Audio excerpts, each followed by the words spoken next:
Oke, buat teman-teman semuanya, kembali kita berjumpa di channel Sandra Salon. Terima kasih buat semua teman-teman yang sudah selalu stay di channel kita ya. Semoga sukses dan berhasil. Kali ini saya akan berbagi tips gimana rambutnya itu rambut normal tapi kering ya. Jadi di sini rambutnya kering tapi saya tidak kasih posisi basah. Kenapa?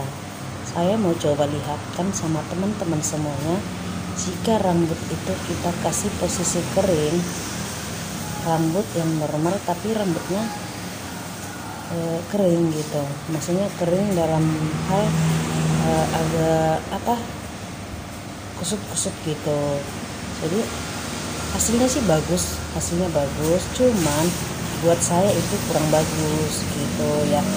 Jadi buat teman-teman semuanya, kita perlu mengenali rambut, dimana rambut itu ada dia jenisnya normal tapi kering gitu. Jadi rambut yang tipis dan normal itu cenderung gampang kusam.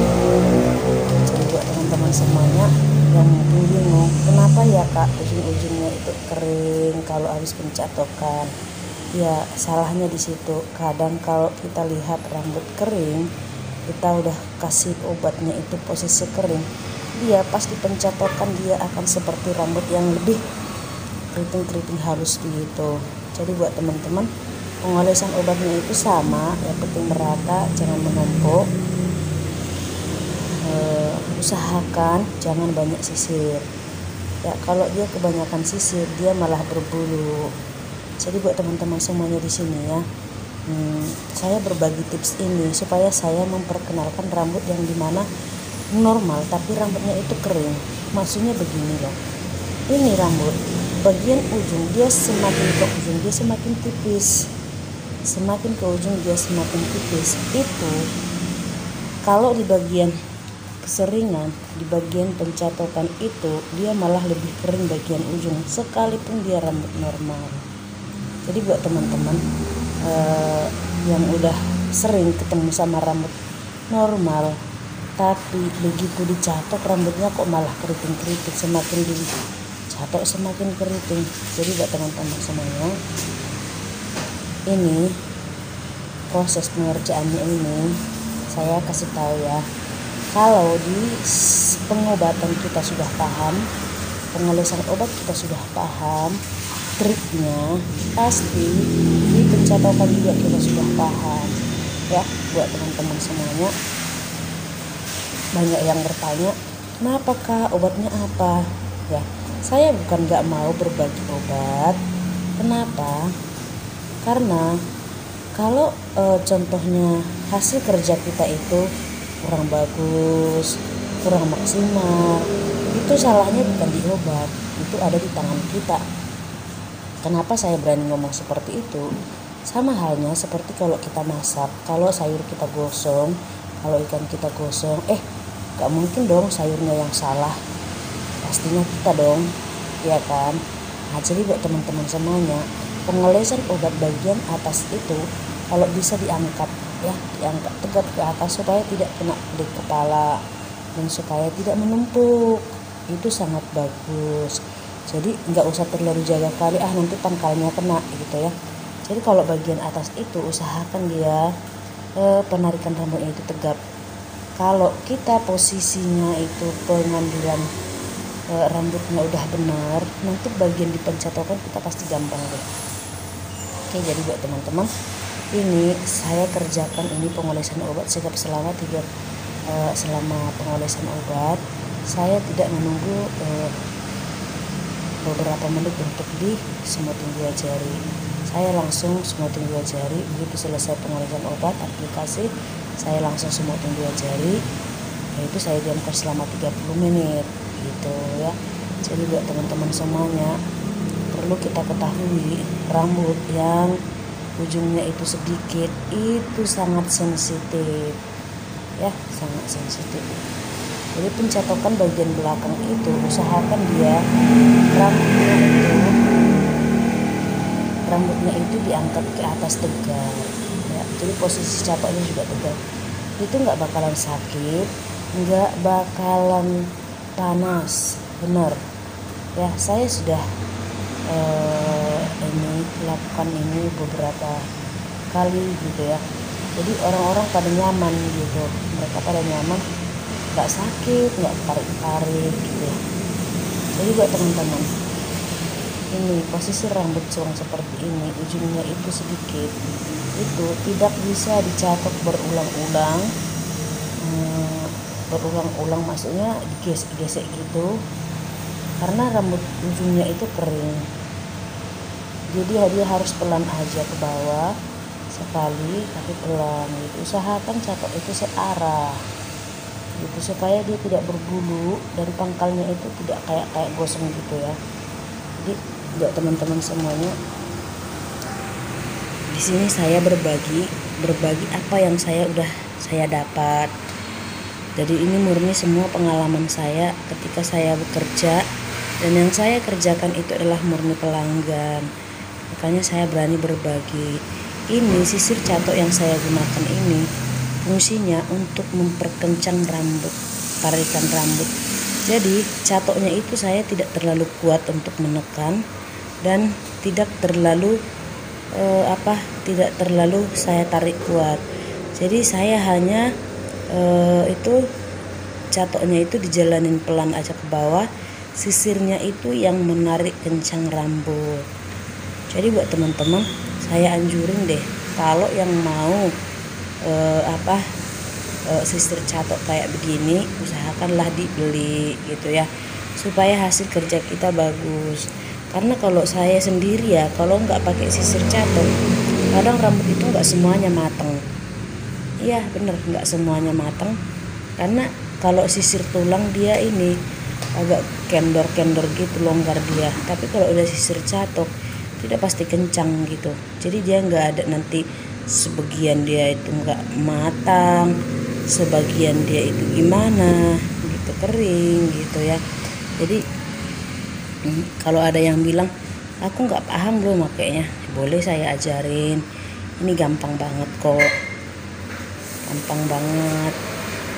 Apalagi kalau kita mau benar-benar sukses, apalagi kalau kita memang benar-benar mau membuat hasil yang bagus, apa salahnya kita mencoba yang lebih bagus lagi ya. Jadi buat teman-teman semuanya, penjelasan saya ini saya rasa udah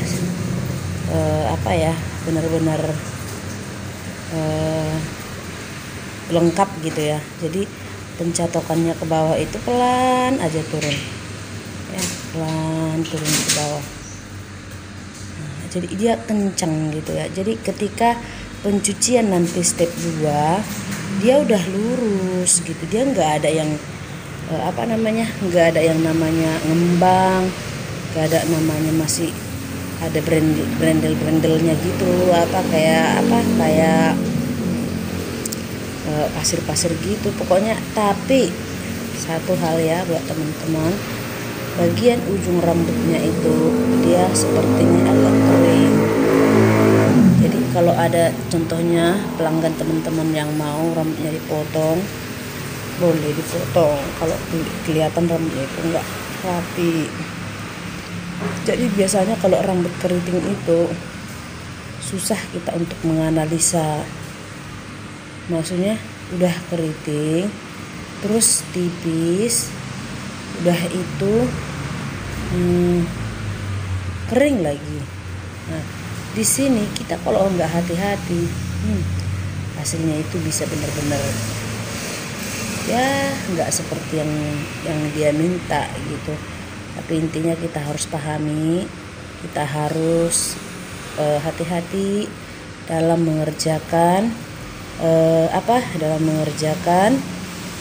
pekerjaan kita ya. Jadi ini teman-teman, kenapa saya semuanya berbagi di sini, enggak dilambatin, enggak diapain gitu ya. Karena memang saya rasa ini perlu banget untuk diperhatikan gitu. Jadi buat teman-teman, kalau memang benar-benar niat mau benar-benar hasilnya bagus, ditontonlah sampai habis. Karena kenapa? Karena yang udah di depan mata saya aja sulit untuk membuat seperti ini ya, apalagi hanya melihat oh gitu ya caranya. Enggak, nggak segampang yang melihat. Ini tekniknya sepertinya gampang gitu, tapi itu nggak gampang loh. Saya dulu untuk mendapatkan trik yang seperti ini nggak tahu sampai berapa lama gitu. Tapi saya berbagi di sini supaya teman-teman semuanya, sebenarnya rambut itu nggak boleh hanya sekali kita lihat langsung bisa. Seolah-olah kita udah gitu aja, enggak gitu. Yang udah di depan saya aja, yang udah hari-hari lihat saya kerja aja, udah lihat saya gimana, enggak dapat. Apalagi kita hanya melihat di YouTube. Sementara yang saya bagikan ini tidak ada yang saya sembunyikan. Ini semua murni hasil kerja saya dan sengaja saya lambatkan supaya teman-teman bisa hitung berapa kali saya mencatoknya, berapa kali saya turun ke bawah. Ya, jadi nanti jangan teman-teman tanya pakai obat apa kak, kondisi rambut seperti apa kak. Diperhatikan cara pencatokannya. Jadi di sini kita harus lihat triknya ya, buat teman-teman, triknya bukan hanya catoknya gitu-gitu doang, enggak. Itu punya teknik tersendiri gitu. Kenapa saya buat seperti ini? Dia nggak boleh longgar, dia nggak boleh kendor, dia dari atas sampai ke bawah itu harus kencang supaya hasilnya itu maksimal gitu. Jadi buat teman-teman semuanya, jika mau melihat video saya itu perhatikan berapa kali saya sampai duduk supaya hasilnya itu benar-benar bagus. Udah seperti itu aja pun kadang masih ada rambut yang masih kurang sempurna menurut saya gitu ya kan. Jadi buat teman-teman semuanya, kalau bisa ya, itu hasil rambutnya itu kita bikin bagus, pasti salon kita rame, pasti orang hari-hari datang ke salon ya, walaupun mereka sudah lama nggak datang. Tapi kalau sudah mereka nyaman gitu, pasti mereka ingat. Ini pasien saya 3 tahun yang lalu dia baru smoothing. Bayangin teman-teman, 3 tahun yang lalu dia baru smoothing, ini baru datang lagi. Jadi pastikan dia masih datang lagi gitu ya. Buat teman-teman semuanya, saya harap semoga apa yang saya bagikan ini bermanfaat buat teman-teman semuanya. Oke, buat teman-teman, semangat, semoga sukses. Kalaupun masih gagal, coba lagi. Kalau gagal, coba lagi sampai kita bisa. Oke, buat teman-teman semuanya, sukses selalu.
Yang terlalu jauh.